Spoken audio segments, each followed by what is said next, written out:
Welcome. Okay, it is 2022, and yes, I'm doing a video on 2022. I'm going to start out the year with the Sound Marital House concept that was developed by Dr. John Gottman. So I figured let's start the new year right. You know, I wrote earlier on my Facebook page, and I encourage you to follow me at Dr. Rick Marks on Facebook. But I wrote earlier that, some people have been looking at this past year, 2021, 2020, as negative. They're looking at all the negative, COVID and people who have died. And I'm not diminishing those things. So don't go around, misrepresenting what I'm saying to you. All right. What I am trying to say to you, though, is that there's two ways you can look at the world. You can always look at it through a negative prism. You can look at it through a positive prism. There is something to say for positive thinking. You see, as a man thinks in his heart, so is he. Some people's heart is just negative. All they can do is just see the negative in the world. And they find it very difficult to find the positive things that are actually taking place in the world. I was reminded of that last night when my family and I went to a church here nearby. They had a big event for New Year's, and at 8:30 they had a phenomenal firework display. Right, we're talking quality like a big city would do.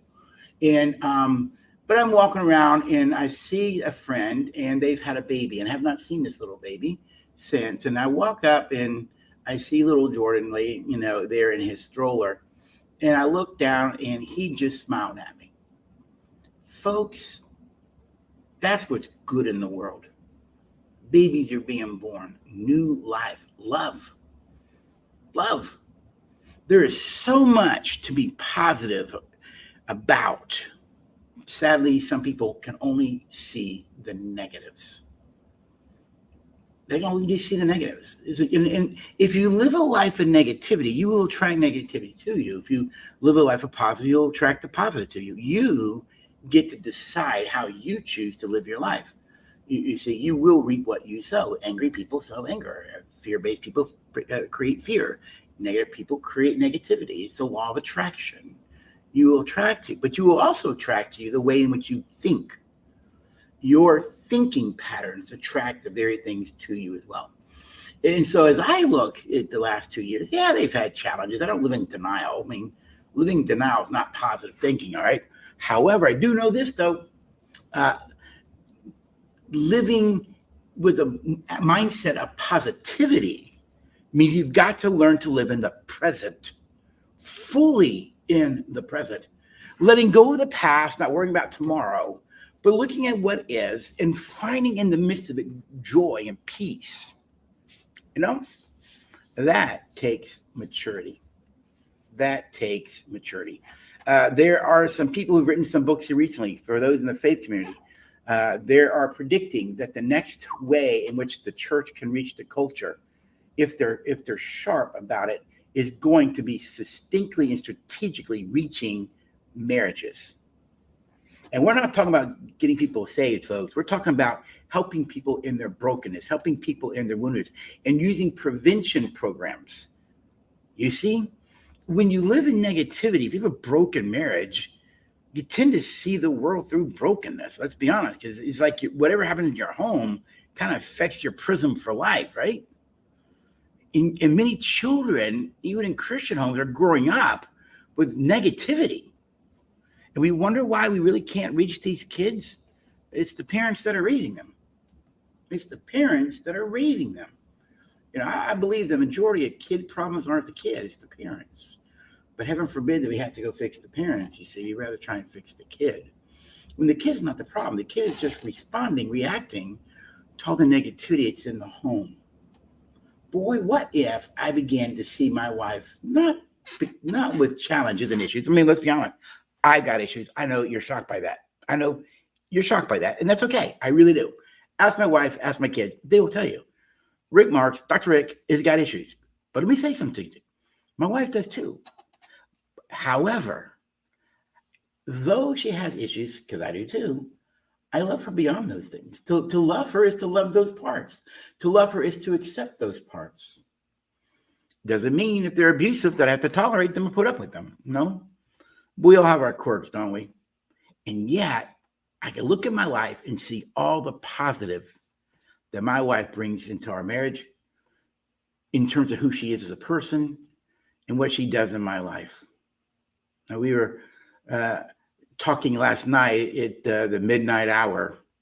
I said, I would do it all over again and live with you. There are things that I want to do different and treat her differently in certain periods or stages of my marriage, but I'd do it all over again. I couldn't imagine my life without her. So you get to choose. You get to choose. How do you want to see the world? Through a positive prism? Or do you want to see it through a negative prism? You decide. You decide. No one else. That's your choice. And to live fully in the present will allow you to begin to see the world through positivity. You get to see the small things. And here's something that I realized. Sometimes there are really big negatives, right? Maybe your political party didn't win, or I had friends die this past year from COVID. I did. They're with the Lord. They're completely healed. So, they wouldn't come back here if they wanted to. However, in the midst of all of that, God is still on his throne. I still have a phenomenal family. I love what I do in terms of my work in serving humanity and serving culture, strengthening churches to do more effective work in reaching families and making a change and transformation. That's all positive. I got my health, still good looking, So you get to choose how you want to focus. Now, Dr. John Gottman. Boy, every therapist today, or not every, but pretty much, are going and getting trained in Dr. John Gottman's form of marriage therapy. Now, his therapy isn't just based on theory. It is based on years of research going back to the 80s, all right, where he was able to isolate what he called masterful couples and disaster couples. Master couples and disaster couples. He's able to identify the differences between master couples and disaster couples. He can predict with 93% accuracy if you're going through divorce. It's what he calls the 4 horsemen of the apocalypse. The 4 horsemen of the apocalypse, you see. And by the way, let me kind of throw something out. If you're watching me either on YouTube, Facebook, or Instagram, I got my Instagram right here. I got Facebook and YouTube right here. Feel free to say hi. All right. If you have a question, ask a question. Let's have a dialogue this morning. All right. I'd rather this not be just straight lecture, but feel free to jump in and ask a question. Say hi to me if you're out there. Let me know you're out there, and I'll say hey back. I'll be able to monitor comments on both platforms. And so you go ahead, jump in, ask a question, and we'll something you want to know about. If you agree with something, type in amen, hoorah, whatever you want to do. All right. So let's make this more of a dialogue as well as we continue this journey. Now, back to the topic. Therapists want to be trained in John Gottman's theoretical model of counseling, how to do counseling. His research is the basis of his model for counseling. It goes back to the 80s, and I said a minute ago that he can identify which couples will divorce and which ones will not, based on what he called the 4 horsemen of the apocalypse. These 4 things, if they are present in your marriage, he can predict with 93% accuracy, folks, whether you'll divorce or not. What are those 4 things that he calls the 4 horsemen? Contempt for your partner, criticism, defensiveness, you're not teachable, you're not humble, and stonewalling. I'm just not going to talk to you. When those 4 things are present, contempt, defensiveness, criticism, and stonewalling, they predict divorce 93%. But what is it that actually helps us have a strong, healthy marriage? One that is fulfilling and mature and loving. This ended up in what he called the Sound Marital House theory. All right. And so we're going to cover those in this short amount of time today. All right. We're going to cover those. So if you have a pen and a paper, get it out, and write these down. Are you ready? Number one. Now, let me kind of show you something here. You can see that right there. That's his graphic. All right. So if you want, go to Google, type in Sound Marital House, and you'll see a bunch of those on images. You'll see a bunch of those. You can follow along with me if you would like. All right. What can you do to make your relationship really work well and have a strong, healthy, loving marriage? Oh, by the way, side note, our curriculum, Relate Well, actually makes sure that the 4 horsemen of the apocalypse don't ever show up. Our Relate Well curriculum, which is a skills-based curriculum, which teaches emotional regulation, what it actually does, it's a defense against the 4 horsemen. So if you want to learn more about that, go to relatewell.us. All right, relatewell.us, and take a look at the curriculum there. All right, you can get it and learn it in your own home. We'll be doing a Relate Well launch here, a special launch at a greatly reduced rate coming up in the next 2 to 3 weeks. So stay tuned to Dr. Rick Marks on Facebook page and here on Instagram, and you'll get more information about that. All right, let's start with the first part of the Sound Marital House theory. He called it is what he says, build love maps. Build love maps. What is a love map?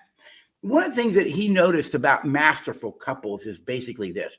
Masterful couples can answer questions about their partner's life on a regular basis, such as these. Are they hurting? Are they struggling? What's going on at work with them? What friends are they angry with? What friends are they really close to? All right. In other words, they were so open and vulnerable with each other. They're constantly sharing what was going on in their personal lives apart from the marriage.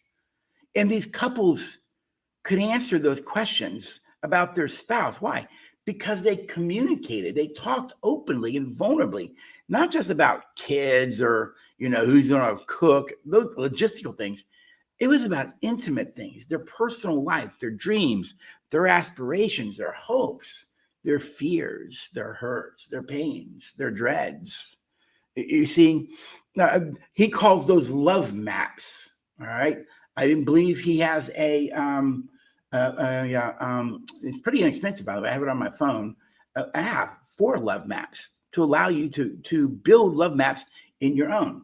Now, what I learned from my mentor, which is essentially what Dr. Gottman is saying, is that the key to bonding is confiding.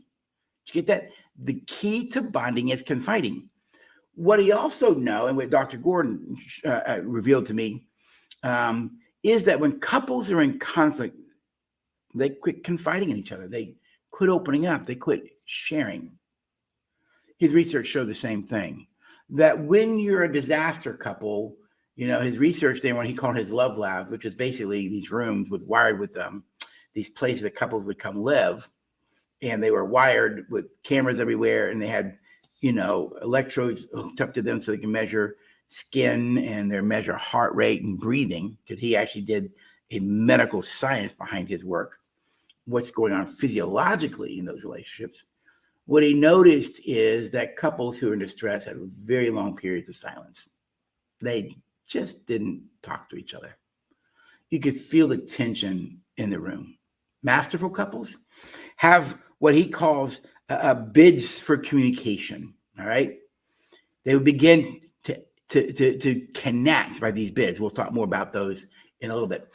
And so the first thing, this first part of the Sound Marital House theory is build love map. Get to know your partner's world. Don't expect them to know your world. Ask them how things were at work today and actually care when you ask. When you notice they're on the phone, they're upset with someone, say, hey, what was that about? I love the hair. Let them tell you. Enter into their world. If they say, hey, I'd really like to go to the mall and do this, go with them. I call that an us thing. I don't like them all, but us likes them all.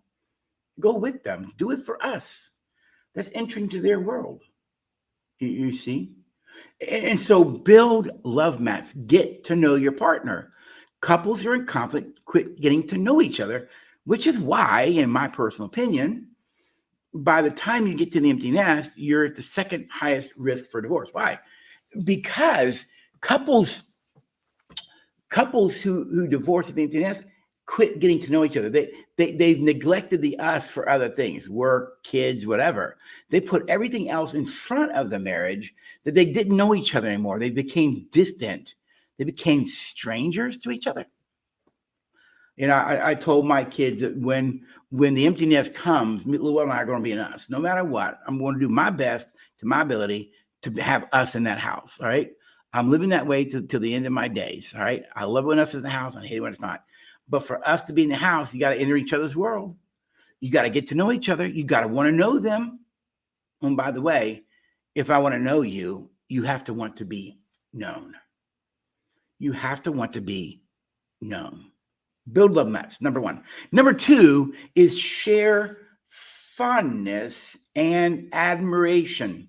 Share fondness and admiration. In other words, masterful couples, one of the things he noticed in his research was they're constantly making deposits into what he calls their partner's emotional bank account. They do things nice for each other. Fix you a cup of coffee. I made you some hot tea. Hey, listen, I went ahead and set the massage table up. I'm going to give you a back massage before you go to bed at night. You're doing things that constantly sends the message, I love you, I value. It makes them feel love, and love is an emotion.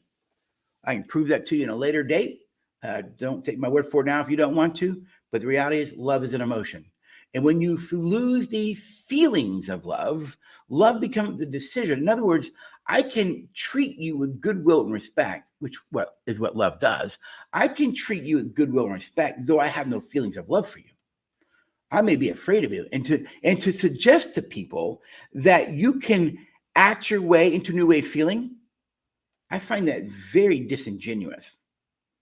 If you live with a violent person, I don't care how much you act in a loving way towards them, they're going to continue to beat you because that's who they are. I doubt you're going to feel a lot of love for them. You're mostly going to feel fear and anger and hurt.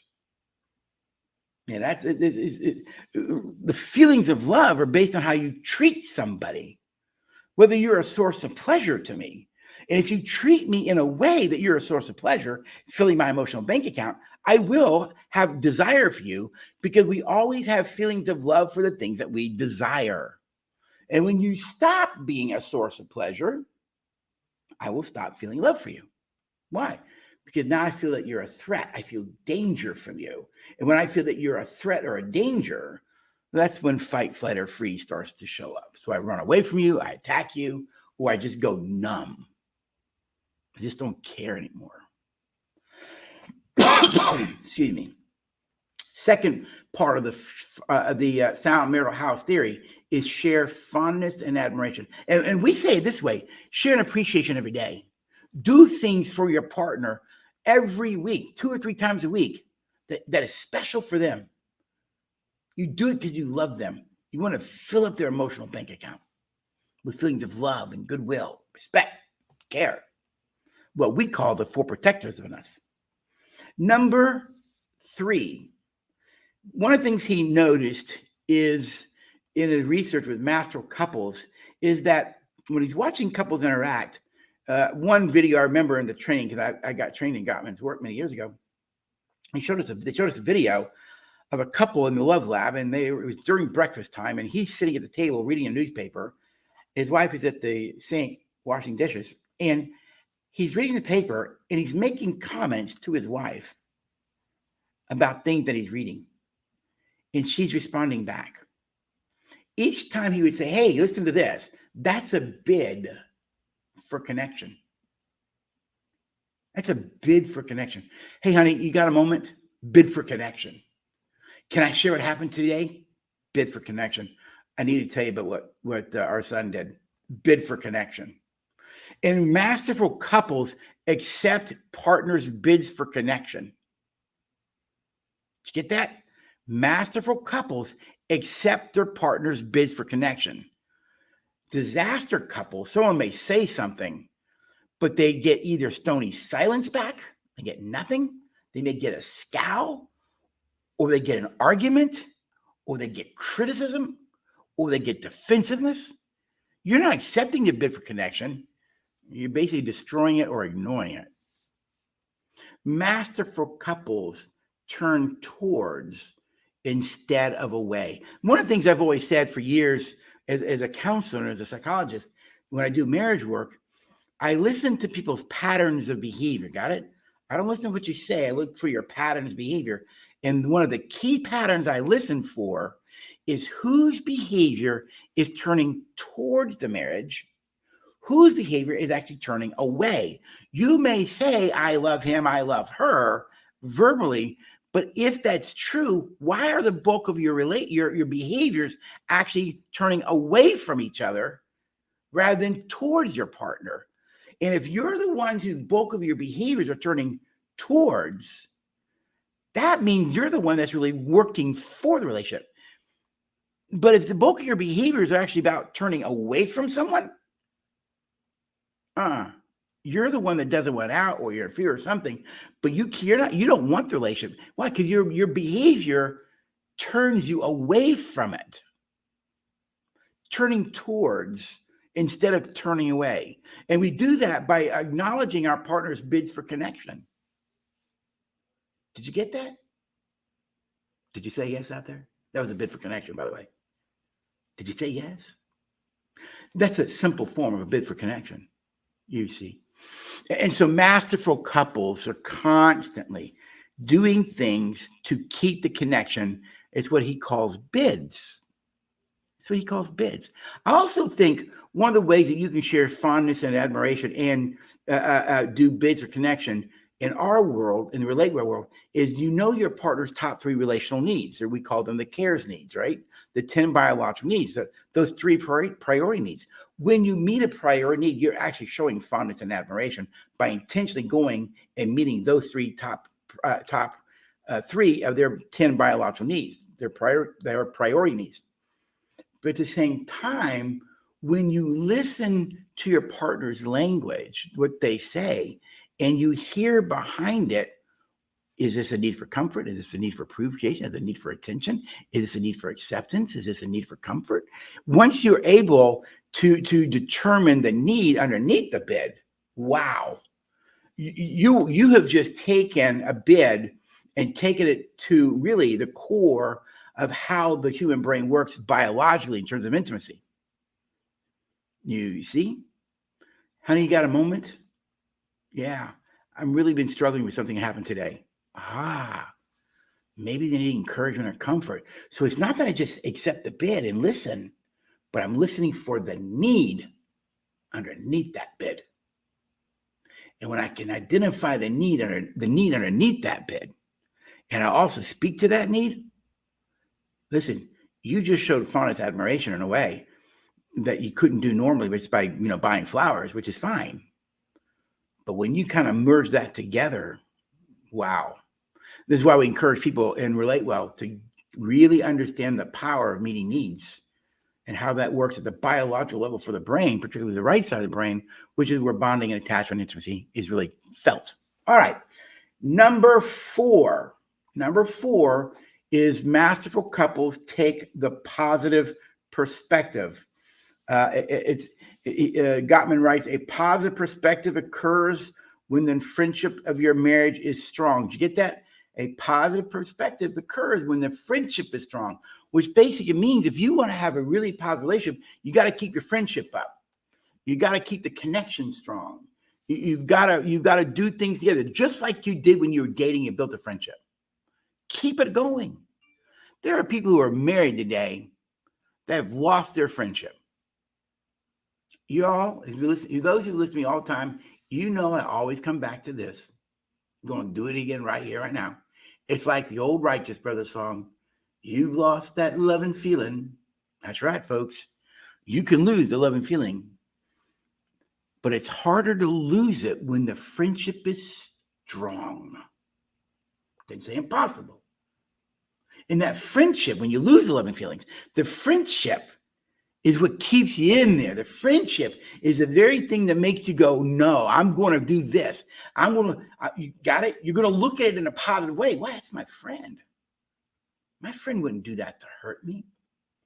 One of the things I say quite a bit in my marriage work is when we're in conflict and something our partner does, it's like what our brain does. It somehow sees the motive for what they did is somehow nefarious. You had evil intent behind it, when in reality they didn't. But when you're angry and hurt or fearful or insecure or resentful, bitter, you're going to interpret their behaviors, their actions as somehow they had it in for you. So you see things negative. You live out of the negative perspective. But masterful couples don't assume that what their partner was doing was actually negative. They assume that maybe what they were trying to do, though, maybe they should have done it a different way. The method may have been wrong, but the motive was pure. Did you get that? Their motive was pure. In other words, in masterful couple relationships, the one who's the partner did something maybe hurtful, they're able to take the positive perspective and say, well, you may have did this and yeah, it kind of felt hurtful. However, I recognize you're really doing it because of this. The positive perspective. They can see beyond what happened to the meaning, to the intent. Friendship helps in that, doesn't it? Didn't you do that with your close friends growing up? Let's say kid growing up, you had some close friends, guys, girls, and they did something hurt, but you overlooked it and saw the positive in it and kept the friendship. Why? They're your friend. You didn't want to lose a friend. Marriage is to be the same way. Marriage is to be the same way. And so you take the positive perspective. You take the positive perspective. Again, for those who are listening in, I'm strongly encouraging you. Let me know you're here. Say hi. If you have a question, ask a question. Feel free. I'm monitoring both Facebook, YouTube, and Instagram right now. So if you have a question around it, please ask a question, make a statement. Feel free. Let's make this a dialogue if you want. Number 5. All right, let's go here. Up until now, we got build love maps. We got share fondness and admiration. Turning towards instead of away, right? Turn towards instead of away. You do that through bids. The positive perspective.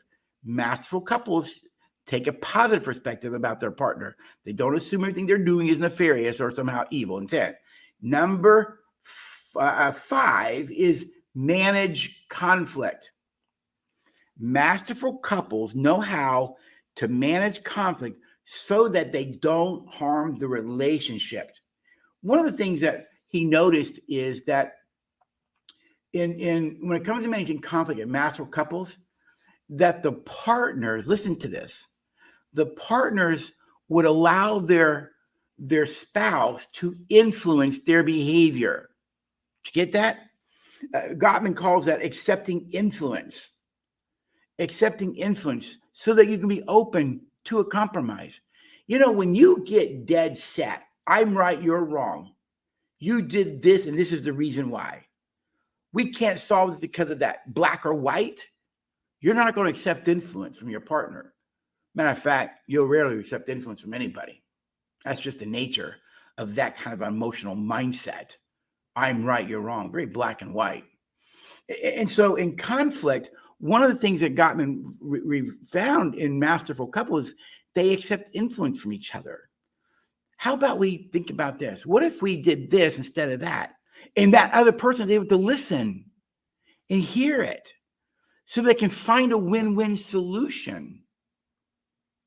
I think accepting influence for me has also been Luella saying things about how I come across and what things I need to change. I would say today, I'm a much better man because I've had her in my life and because she has spoken into my life. And here's the key. I've listened. I've considered and pondered her input to consider the possibility that she might see something that I don't see. You see? And so you manage conflict one way by accepting influence. And when you manage conflict, discuss the problems. Listen to your partner's perspective and value their perspective. Just because I hear your perspective and value your perspective doesn't mean I necessarily have to agree. But you can't understand reality without putting your perspectives together. You see, when you put perspectives together, now you have what's called understanding. You cannot have understanding if all you care about is your perspective. You see, because there's other perspectives of this issue out there. Putting perspectives together creates understanding. And by the way, guess what? Understanding creates a relationship. You can solve problems when you have a connection, a relationship. It's more difficult to solve problems when you're disconnected, arguing with each other, lobbing shells at each other from entrenched forts. All right. And when you find yourself angry, when you find yourself getting agitated, wanting to run because I'm afraid, wanting to go, whatever, yeah, fine, whatever it is, just do it your way. Your brain's wanting to run. Here's a great time for you to take a time out from the conflict and go self-soothe. I didn't say go drink, medicate. All right? Self-soothe. Take some deep breaths. Go listen to quiet music. Practice mindfulness or meditation or prayer. Do something to get your heart rate down, to lower your blood pressure. Deep breathing exercises can help you in self-soothing. Know how to self-soothe. Why? Then you can come back later and deal with the conflict from a healthy, mature way. And this is what Relate Well does as a curriculum. We actually give you the skills and the tools to handle the conflict from a level of maturity so that you're protecting the relationship the whole time. Got it? All right. So learn to manage conflict is another aspect of the Sound Relationship House theory. Number 6 is make life dreams come true. Find ways to make sure that your partner's life goals or dreams or aspirations or hobbies are possible. I remember, now this was a big one for me because I was in the Navy, right? 12 years. My wife was a Navy wife for a little while, and she really didn't want to be a Navy wife. But I love the Navy, still love the military to this day. I love being on a boat. But our 19th year of marriage, we are doing what's called a daily touch point around our table. And one of the things that we share at our daily touch point is what are things you hope for or dream for? And she said, year 19 of marriage, I hope on our 20th anniversary, we can go on a cruise. I'm like, you want to go on a cruise? That's what I thought. I didn't say it. And I thought, yeah, if that's something you'd like to do, I'll make that happen. You know, Luella loves photography. She likes to study light, and she's an amateur photographer. I personally think she's pretty good. I think she's got a good eye. But over the years, I've bought her classes on photography. When she said, I want to go out with my camera and take pictures, go do that. Why? Why would I not? That when she does those things, she's the best version of herself. She's living out her heart and her aspirations, you see. Why not do those things for her? Me, I'm a military history guy, right? I love going to battlefields. I love reading military history. I love going to a man's shop here in our town who owns a store, and everything in that store, it's a museum, by the way. Not technically a museum, but it's a museum. I basically go there, sit around for 2 or 3 hours and talk about the Civil War. And in that store, muskets, documents. I mean, there's so much stuff that you can purchase there. You see, that's me. I love studying those things and being a part of history and talking history. All right. Make your partner's life dreams come true. And the last thing on the Sound Marital House is basically this: create shared meaning. Create shared meaning. In other words, it says here, build a shared sense of purpose What is your mission and what is your legacy? In other words, is your marriage just for you guys to live out? Or is your marriage, are you two as a couple, as a unit, as an us, as we say in our world, what's your purpose for your marriage? Just to raise kids? One of the things that Luella and I do now, we're coming up on 38 years of marriage. I'm now 60 years old. She's 61. We mentor other people, but we mentor other couples. We mentor other people, singles who are struggling. We mentor them. Part of the legacy we want to leave is an investment in the next generation. And that God has taught us a lot through our broken families and our brokenness and our journey of healing. He's taught us a lot over the years. And guess what? We get to give that now back to other people, other young couples, to invest in them. I find that very rewarding. One, it makes sure that I make sure my marriage is up to par. I don't want to go teaching these young couples or individuals things that I'm not doing myself. That would make me a hypocrite and a liar, wouldn't it? My integrity would go really down. And so it makes me think in those things. But also, you know what it also does? It also increases my love for Luella. You go, how does that do that? It makes me appreciative of what we have, makes me appreciative of who she is, makes me appreciative of the way that she treats me, makes me appreciative of the life we share together and that we're doing things okay. Yeah, we got issues, so what? Everybody does, right? It's life. But I become very appreciative and grateful for her and what we share together. Leave a legacy. Leave a legacy beyond just your family. Beyond just your family. I had a Christian psychologist once say to me many years ago, when God looks down on your marriage, does he smile? Wow. Rick, Luella, you guys, your love for each other just blesses me. Or does he look down on your marriage and go, I love you guys, but I'm gonna be honest with you. This is not what I intended, and this is not what I would hope for you. This is not what marriage is supposed to be.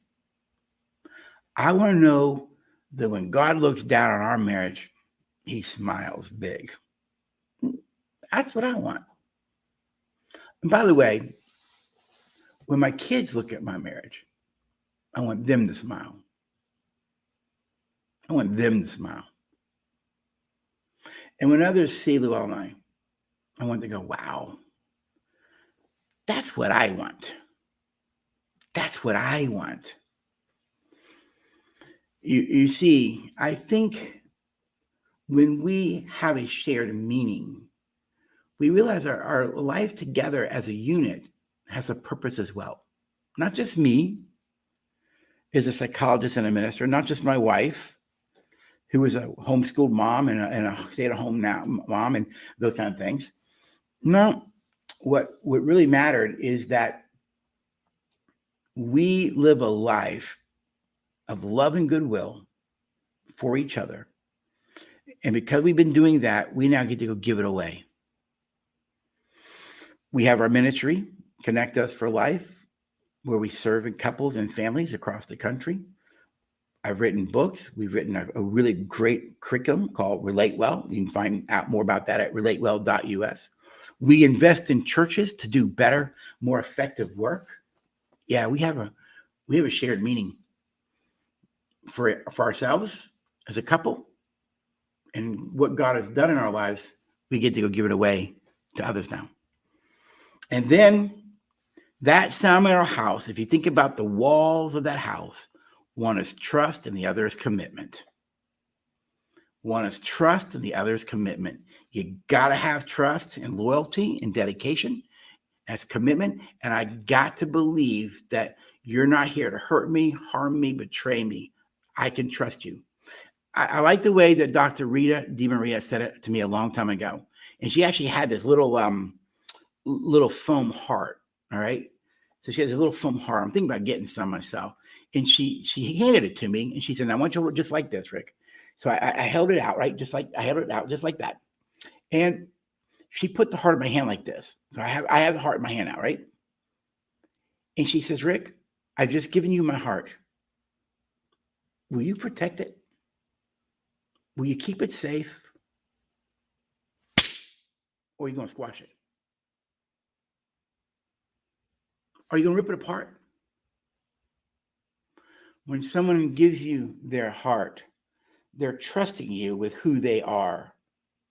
May it be that we're tender and that we protect it rather than squash their hearts.